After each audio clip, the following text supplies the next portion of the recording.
Hi, it's Patriot Smoothie, and it's day 22 of the trial of Tamara, Lich, and Chris Barber. It is currently the lunch break, and we are hearing heavy legal arguments this morning on whether or not a series of emails that were provided to defense, nearly entirely redacted, should be unredacted. Now, these emails that were provided to the defense were redacted on several grounds. Solicitor-client privilege was claimed by OPS and stated by the Crown on behalf of OPS. There was also the litigation privilege claimed, which would be, as I understand it, between a witness and a solicitor, whereas a solicitor-client is between a solicitor and a client, so a lawyer and a client, and a lawyer and a witness is litigation privilege, where solicitor-client is in its name. And then we also have clearly irrelevant being claimed on a lot of these redactions. So it's interesting to try and feel out, because the defense is blind. The defense does not know what this stuff is about. We do know the subject line, which happens to be about PLT disclosure, and the people that it's between are, in most cases, officer to officer. So the defense's point, at least Ms. Magus's point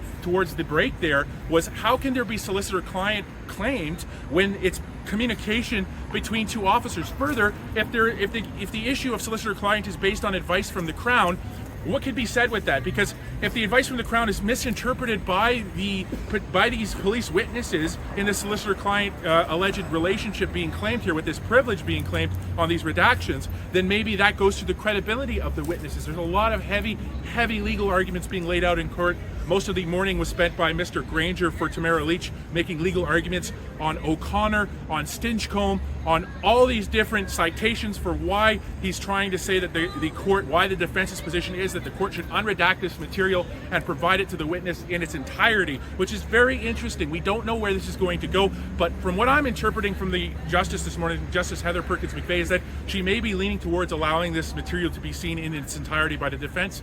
I'm not sure how it's going to progress. Anything at any point could happen, so it's unclear how that's going to move forward, but I'm hopeful that we'll get a resolution to this at some point. Now, Justice Perkins-McVey also raising the issue that, is there anything the defense is doing to crystallize this so that the requests going forward aren't going to continue piling up like this? That what is the defense doing in concrete? They're saying they only found out these emails from Friday because in cross-examination with Officer Back, that's when it was determined that there was these these things even existed. They wanted to know why her phone was wiped. Her phone was wiped by an update. So the defense asked her, basically asked after court for those emails, the instructions basically on the tech update.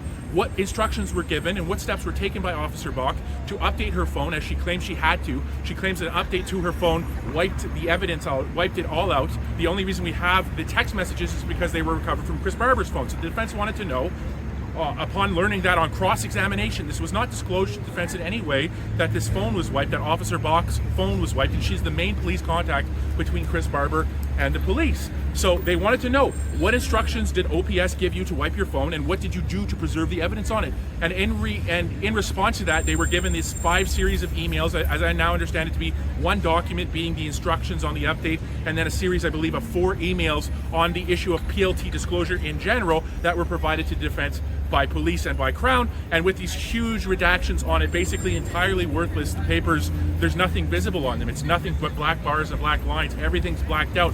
So the defense wants to know what's in there. What instructions were they given pertaining to these updates? How is that third-party request? And the defense is arguing that since these things have made their way to the Crown, whether deliberately or not, they're in the Crown's possession. They no longer are third-party documents. They're now Stinchcombe. They're in the hands of the Crown. So these are interesting and heavy legal arguments that are developing, but it just seems that this could be solved so easily by simply providing this material to the defense.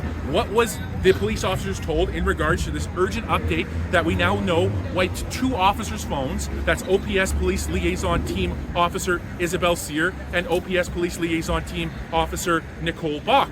Both of their phones had wipes. They knew about Officer Sear's wipe. It was disclosed to them some months ago, as Magus was saying in court today, but they had no idea that Officer Bach also experienced a wipe to her phone. By Officer Bach's account, she lost her work phone entirely. She doesn't even know the timeline of that. Sometime after convoy, she had been putting this update off, and she did the update, tried to follow the steps from IT, but lost everything in the process. So the defense wanted to know, what were the instructions that were given to you on preserving this evidence, and what steps did you take to do that? And who was the one who was instructing you to update this phone? All that. They wanted to know that, who told you to do this, what did you do to preserve the evidence that was lost as a result of this update, and so on. But that material was provided to them in the form of a document that was almost entirely redacted. So it's absolutely worthless.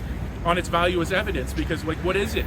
And then further, they wanted to know about disclosure at large for PLT. What were the instructions to PLTs? They got that this Friday, this last Friday, and then there was constant interruptions on it. As we saw, there was constant adjournment. The entire day of Friday was a write-off as the defense and Crown and everybody else was going back and forth on this behind the scenes, trying to figure out what they could do to move this along, until finally they got this nearly entirely redacted series of emails and documents. So that's where we're at right now. Heavy legal arguments being made by the defense, trying to justify basically what it sounded like from Granger's application, that the application is for just the defense to justify it. Because as we could see in who's the emails between, they're between Officer Bach and Officer Feng Li of the PLT. They're between Detective Benson and officers of the PLT. There's no solicitor involved. So how is solicitor-client privilege being claimed? And if it's being claimed on a piece of information, is that information being interpreted correctly? We haven't even finished with the cross-examination of Officer Bach, because this issue, yet another legal issue, has arose and is causing delays to this trial.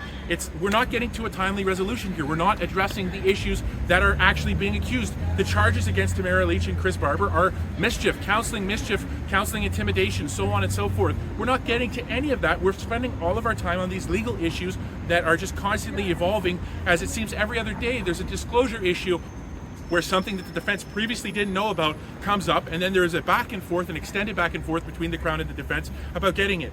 There was the signal chat, there was all the attachments and emails in the signal chat, and now here we are with these instructions.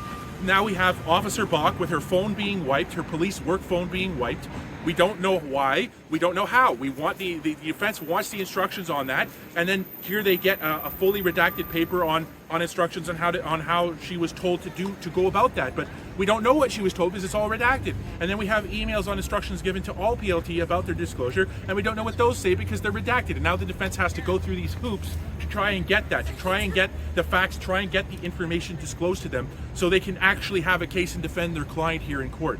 That's where we are today at the lunch hour. We heard from Mr. Granger, very heavy, many legal citations, not just O'Connor, not just Stinchcombe. Go through my reporting on X if you want more of those details. I missed a lot. For more of the legal stuff, a lot of the legal arguments, the Democracy Fund actually is pointing those out really astutely on their coverage. So go follow that if you want more of the legal angle on this, but it's very heavy stuff.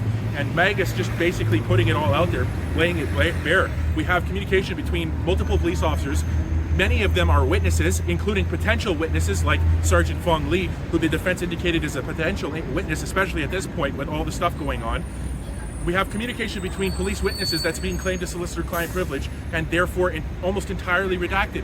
We need to know what they're saying, if it's relevant, if it goes to the credibility of the witnesses, if it goes to anything important.